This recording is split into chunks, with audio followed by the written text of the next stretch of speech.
Estás escuchando un nuevo capítulo de Tras Hegel, donde Maki y Néstor te acompañarán a leer e interpretar la fenomenología del espíritu, una de las obras más ambiciosas de la filosofía. Y es que entre no saber nada y saberlo todo, ellos saben algo.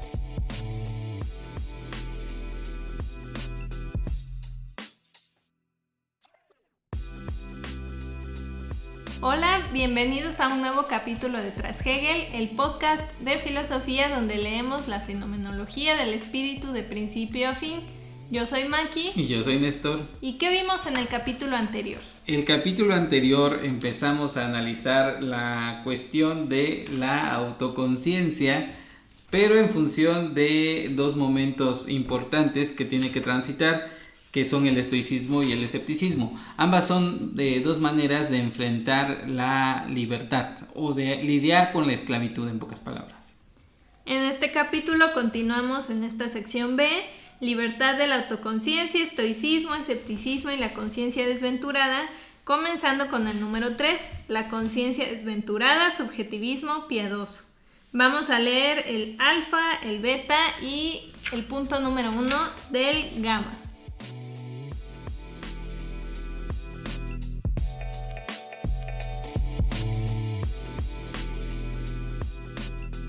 La conciencia desventurada, subjetivismo piadoso. Hay una conciencia desventurada o una conciencia, ¿cómo le podríamos llamar? Como frustrada porque no encuentra una solución ni creyendo que todo tiene una razón de ser, porque esto es todo racional al modo del estoicismo, pero tampoco vive conforme al modo de ver la vida como lo hace el escepticismo. Esto es como dudando de todo, como si no hubiera ninguna certeza. La conciencia tiene que buscar una certeza de la condición en la que está, y la condición en la que está es como de esclavitud.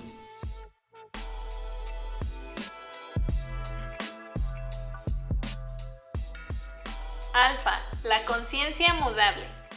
Medio me da la impresión, porque no entiendo muy bien. Ok.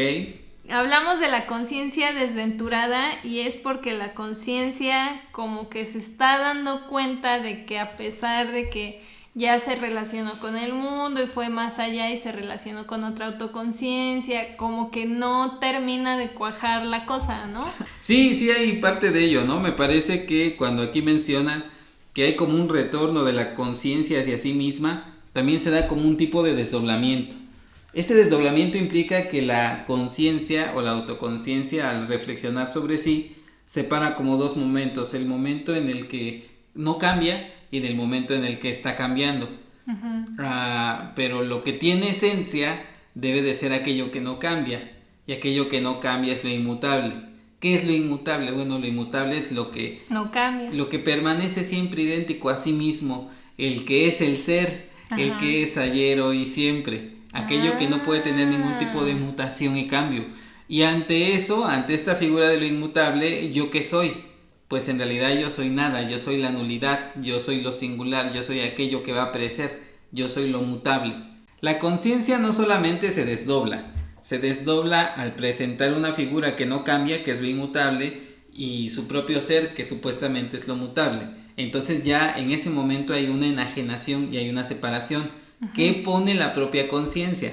Pero al hacer esta separación tampoco es que la conciencia pueda quedar, como pudiéramos decir, indiferente ante la relación establecida, porque lo inmutable es lo determinante, lo esencial, y todo lo que es mi obrar, mi trabajo y demás debería quedar supeditado a lo que se mantiene. Por eso es que si hay un cambio de conciencia, hay un cambio de ver la realidad. Ya no soy yo el que trabaja para alguien más mutable, sino yo que trabajo, yo que me afano, yo que vivo por algo que es inmutable. Hay algo por encima de mí que no es el amo, sino algo que va todavía más allá, y entonces eso me causa spooky cookie. Sí, porque así como hay amos, debe de haber alguien que sea amo de amos y señor de señores. Alguien que esté por encima de cualquier tipo de relación social. Porque lo que nosotros vemos es que los reyes mueren, los gobiernos no perduran, todo va cambiando, el imperio cae, pero lo que se mantiene siempre idéntico a sí mismo es la divinidad. Y aquí me parece que ya hay como un antecedente de Feuerbach, pero bueno, ya sería... ¿Por qué?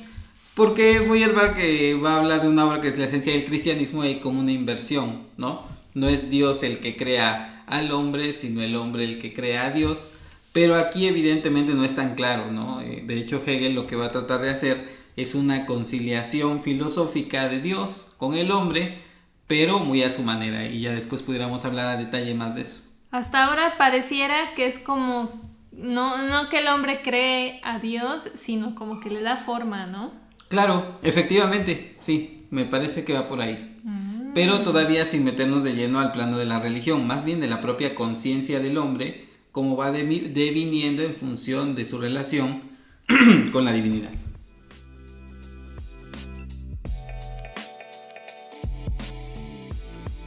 Beta, la figura de lo inmutable. A lo más que llegan a relacionarse las autoconciencias entre sí, o sea, humanos con humanos, ¿es el amo y el esclavo? No, para nada. No, evidentemente va a seguir evolucionando la relación y no se puede uno quedar ahí. De hecho, el proceso sigue. La autoconciencia implica ya la multiplicidad de seres humanos que van avanzando en la historia y en un proceso que todavía no acaba. Ah, ya, porque aquí a lo mejor uno pudiera pensar, bueno, como ya vimos que en los objetos no encontramos satisfacción, claro, nos vamos con el otro, pero de pronto usamos al otro como esclavo y eso, claro, y sí, entonces sí. como ya me salto a pensar mejor en lo inmutable y eso, pues uno pensaría, ay no, pues para Hegel ya ahí muere. No, al contrario, las instituciones, o mejor dicho, las formas de conciencia devienen en instituciones como historia, religión, derecho y demás, que vamos a llegar a ello, pero para que lleguemos más a profundidad, primero la conciencia tiene que lidiar con este problema de la libertad, de la esclavitud y la libertad, y de manera todavía subjetiva, de manera individual, hace surgir esta otra figura que sería conciencia desventurada en el plano de lo religioso. Vamos a avanzar todavía. Es más, lo religioso no acaba aquí, lo religioso se perfecciona en términos de religión, pero vamos a llegar a ello todavía. Y hasta la idea de la religión, bueno, ya me estoy adelantando un poquito, sí, pero al menos en este momento es como pesimista, ¿no? Sí, en el sentido de que, y habría que decirlo incluso a favor de Hegel, no es que Dios, es difícil esta relación, pero no es que Dios aparezca en la historia del hombre, sino que la conciencia se desdobla en la divinidad. Pero lo curioso es que se separa, o sea, aun cuando se desdobla pone una brecha de tal manera que una cosa es la divinidad y otra cosa es lo humano. Hegel después me parece que estaría diciendo, no, es que date cuenta que estás en el mismo proceso. Pero vamos para allá, ¿no? Quizá es adelantarnos mucho, pero entonces, en cuanto al beta, la figura de lo inmutable, ¿qué podemos decir? Para mí es muy interesante y alguna vez escuché esta interpretación, obviamente que muy falible puede ser la interpretación, pero me llama la atención porque tiene algunos correlativos que pudieran hacer certera o al menos válida esta interpretación. Cuando se habla del primer inmutable y del segundo inmutable y del tercer lugar, de la figura lo describe de otra manera, dice: de este modo tenemos que lo singular se presenta para ella vinculado a lo inmutable de tres modos. Esta manera de relacionarse con lo inmutable, alguien lo interpretaba como una cierta forma de la Trinidad. Me explico, ¿no? Que es lo que habíamos mencionado. El primer inmutable es para ella solamente la esencia ajena que condena lo singular. Esto es Dios, el Dios Padre, el Dios del Antiguo Testamento, el que es, el yo soy el que soy, que es distinto, el Dios de Moisés y demás.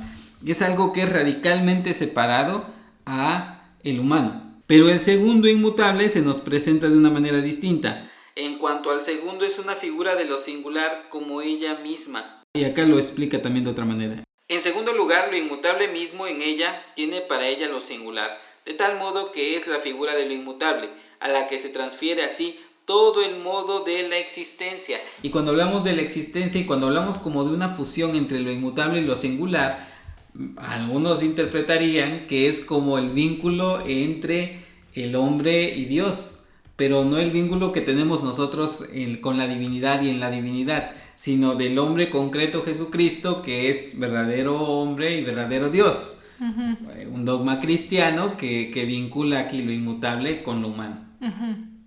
Y me parece que puede entenderse así. Que tiene sentido. Que tiene sentido. Y por último, el tercero, y en tercer lugar, ella misma se encuentra como este singular en lo inmutable. Y después dice, literal, deviene entonces en tercer lugar hacia el espíritu. Tiene la alegría de encontrarse a sí misma en él y adquiere la conciencia de haber reconciliado su singularidad con lo universal. Y pero allí estamos hablando del Espíritu Santo. Ajá, sí. Estos modos de ser inmutable es sí. ¿Cómo lo vamos captando? ¿Cómo se lo representa la conciencia? O sea, la conciencia que soy yo, ¿cómo me represento aquello inmutable? ¿Cómo se lo puede representar como separado, totalmente escindido, y se puede identificar a lo mejor con el Dios Padre, con el Dios del judaísmo, o se lo representa como vinculándose con la humanidad, que sería la figura de Jesucristo, o de alguien que haga esa unión, pudiéramos decirlo así. Y la tercera manera, como la divinidad invadiendo toda la naturaleza en términos de espíritu. Se podría interpretar así, se podría interpretar en términos plotinianos, en términos del uno, en términos del nous y en términos del espíritu del mundo, porque también allí hay una trinidad. Sí. Es más, históricamente podríamos decir que después de las filosofías helenistas, de las cuales veníamos hablando, estoicismo, epicureísmo, escepticismo, llega el neoplatonismo como una solución cuasi religiosa, filosófica, y que también hay una trinidad de fondo. Porque de hecho también San Agustín toma mucho de los neoplatónicos, ¿no? Sí, de hecho sí. Pero, es más, hay un debate ahí bastante interesante entre quién se piratea a quién, si el cristianismo se está pirateando al platonismo o el neoplatonismo al cristianismo. Verbigracia en los debates contra Celso, que tiene Orígenes y otros autores más.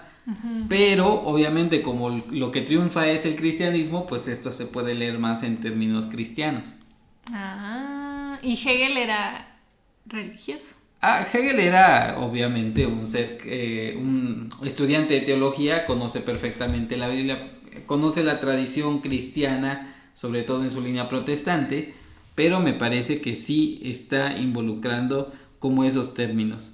Y al final aparece también una cuestión muy interesante que sería como la dialéctica de la esperanza, o al menos qué sucede con la esperanza. El concepto de esperanza presupone que algo que no se tiene. ¿Por qué?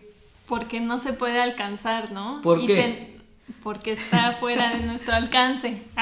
No, sí está bien, ¿no? Valga la redundancia. O sea, algo que no podemos alcanzar por nuestros propios medios, ¿no? Es algo que tiene que llegar. Y esto en términos religiosos significaría que yo trato de alcanzar una figura ideal, y esta figura ideal de entrada y por naturaleza me rebasa. Incluso la idea del paraíso, ¿no? Tenemos la esperanza de la vida eterna, porque no es como que yo digo, bueno, ya ahorita tomo mi maleta y ya, llegué al cielo, ¿no? Sino esperamos que con la vida que llevamos y eso, pues podamos llegar ahí. Claro, pero... y el camino está marcado, el camino es lo singular e inmutable que sería Jesucristo. Esto es, trato de asimilar mi vida a como la vivió Jesucristo. Pero el primer choque más inmediato que pudiéramos decir es que yo no soy Jesucristo, ¿no? Pequeño detalle, porque Él es Dios, ¿no? Y nosotros somos hijos por adscripción o algo así, que lo aclaren bien los cristianos. Yo sería entonces como algo que trata de alcanzar la figura de lo inmutable, pero que está condenado a no alcanzarlo. Pero en ello radica un poco la esperanza, porque como bien dices, la esperanza siempre es una esperanza que espera, pero que nunca se cumple. Porque si se cumpliera... ¿De eso se trata la esperanza? Sí, porque si se cumpliera no tendría yo esperanza. Porque ya lo tengo, o sea, ya para qué lo espero, ¿no? Exactamente. ¿Algo así? Lo que hace todavía más trágica la desesperanza, ¿no? Porque, pues si de por sí la esperanza ya tiene ese dejito de que, pues es algo que no puedo alcanzar así, yo solito llegando y punto... La desesperanza es como que de plano sentir que de ningún modo algo es asequible para ti, ¿no? Claro, porque la esperanza también tiene este carácter. Puede devenir en algo que desespere. Claro. Algo así. Hegel entendiendo mis sentimientos desde siempre. Exactamente.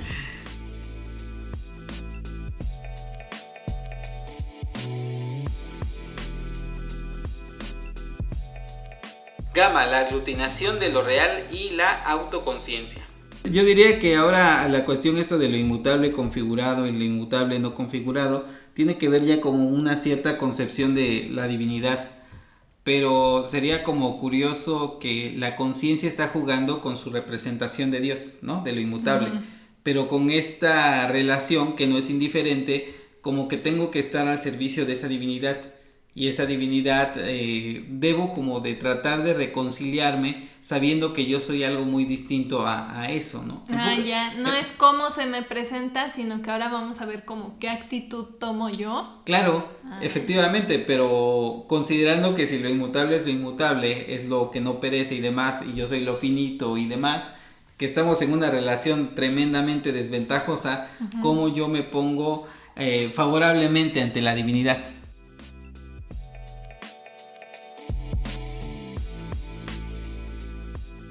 1. La conciencia pura, el ánimo, el fervor. Tengo aquí una frase que está subrayada, ¿Sí? Que dice: su pensamiento como tal sigue siendo el informe resonar de las campanas o un cálido vapor nebuloso. Sí. Un pensamiento musical que no llega a concepto, el cual sería el único modo objetivo inmanente. Sí. Y tenía la anotación que decía que es el problema de la oración. Busca un corazón puro, pero es humilde y se dice pecadora, entonces el esfuerzo está condenado. Sí, el esfuerzo está condenado. ¿Por qué escribí eso? Bueno, porque la oración sería como un tipo de relación con la divinidad. Y lo que está tratando aquí, bueno, me parece, lo que Hegel está describiendo es la conciencia desventurada, el alma que se siente separada de Dios y que trata como de reconciliarse con Él. Y la primera manera no es a través de una concepción de la divinidad, porque las personas, nosotros como personas religiosas, no te tratas de formar un concepto coherente de Dios, porque el concepto acá no está presente. Y en el catecismo no te enseñan primero como que, no sé, el concebir la divinidad. Dios es el motor inmóvil y es tal cosa. No, es algo que escapa totalmente. Empiezas como con el feeling, ¿no? Por supuesto. El gancho de la iglesia. No, el gancho de cualquier espiritualidad o de cualquier vínculo con lo religioso es, como bien dices, el feeling, el sentimiento, el ánimo. Aun cuando tú no seas una persona propiamente religiosa, si tú entras a una celebración donde hay un cierto ambiente, hay una oración, hay un incienso, hay momentos de oración y se te presenta una imagen religiosa de fondo, puedes entrar en ese contacto, si quieres tú, aparente o sentimental o emotivo con la divinidad, porque se te manifiesta lo inmutable. Entiendo entonces que el problema es que este nivel, digamos, es todavía como un movimiento ad intra, ¿no? Siempre lo va a hacer, porque ahorita no es que Dios se te manifieste, sino más bien que tú tienes una imagen de lo que es la divinidad. Y esta divinidad, al estar separada, y es algo que es superior a ti y demás, se te presenta como algo sublime, como algo que te supera. Totalmente ajeno a mí. Lo totalmente otro, como dijéramos. Lo absolutamente otro, como leyera yo en una tesis. Ajá. El absolutamente otro, que es Dios, que es la divinidad, ante el cual solamente tú, que eres una creación de Él, caes de rodillas y le pides perdón por algo y le pides favores por otra cosa más, ¿sí? Y ese sentimiento no es una concepción de la divinidad. Ese sentimiento es el sonar de las campanas, el olor del incienso, la belleza de las flores ante la imagen religiosa, pero es la imagen que tú te creas y que ya está escindida, está totalmente separada y en cierta manera está como condenada al fracaso, ¿no? Que dice acá Hegel, es una lucha de un esfuerzo condenado necesariamente a frustrarse. Yo que soy temporal, yo que soy un sepulcro de vida, yo que soy alguien que va a perecer, ante lo inmutable, lo que va a mantenerse, lo que es en sí mismo, el que es Dios. ¿Sí? Un ejemplo pudiera ser cómo nos relacionamos con nuestros artistas favoritos. Pues sí, en la medida... En el sentido de que, por ejemplo, que Travis es mi grupo favorito. Lo más seguro es que yo muera sin haberlos conocido, ¿no? Sí. Y entonces, como que toda mi relación con ellos es nada más mi feeling. Sí. Y como yo, cuando sale un nuevo disco, hago mi ritual, ¿no? De estar tranquila y escucharlo y leer la letra y que me compro el póster. Fervorosamente. Y en el concierto sí. levanto las manos y Claro. lloro y eso. Pero no es porque yo esté teniendo una relación con Travis, los miembros del grupo, sino Sí. como con ese absolutamente otro que es mi banda favorita. Sí, bueno, sí, me parece que el ejemplo es bueno para ejemplificar. Por eso es un ejemplo, ¿no? Esa es la esencia, ¿verdad? La esencia del ejemplo es ejemplificar y efectivamente acá se presentaría esa relación unilateral.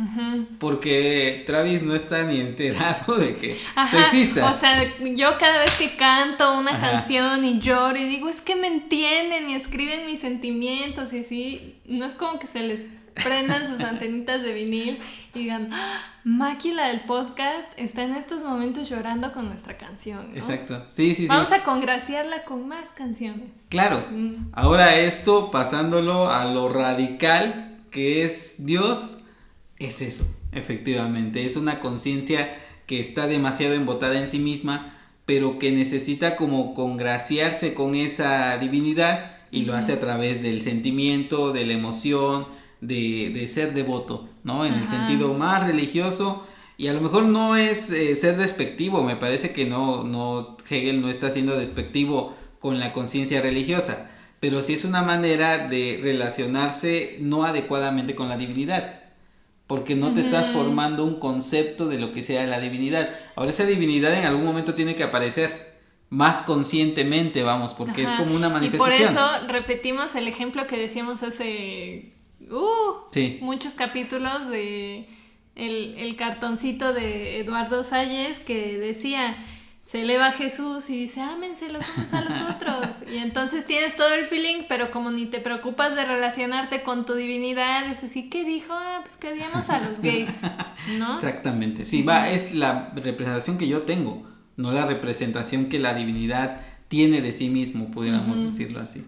Y esa relación, pues, te mueve, vamos, tú escuchas los cantos, tú escuchas, o estás en ese momento, estás en ese lugar, y hay un sentimiento real que a ti te vincula con lo inmutable, pero solamente es eso, ¿no? Es un sentimiento de grandeza escindida, pudiéramos decirlo así. Y lo que trata Hegel es de levantar ese velo y darse cuenta o tratar de hacer darnos cuenta que no debería de haber esa separación.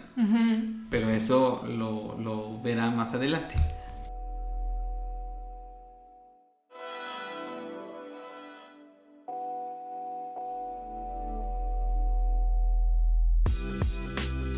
Vamos a dejarle hasta ahí por esta semana. ¿Qué nos tiene que quedar claro? Primero nos tiene que quedar en claro que pasamos a una nueva forma de conciencia. Esta forma de conciencia tiene que lidiar con lo inmutable, que nosotros pudiéramos llamarlo como la divinidad. Y en este primer momento se relaciona de una manera emotiva a través del fervor y a través del ánimo. Pues nos escuchamos en el siguiente capítulo para leer los números 2 y 3 de este apartado gamma y con eso terminar el apartado B, autoconciencia. Recuerden que pueden encontrarnos en nuestra web que es trashegel.com. También estamos en iTunes, YouTube, Spotify, donde sea que escuchen podcast, ahí estamos. Búsquennos, regálennos un comentario, unas estrellitas y compártannos para llegar a más personas. Yo soy Maki. Y yo soy Néstor. Hasta entonces. Nos vemos.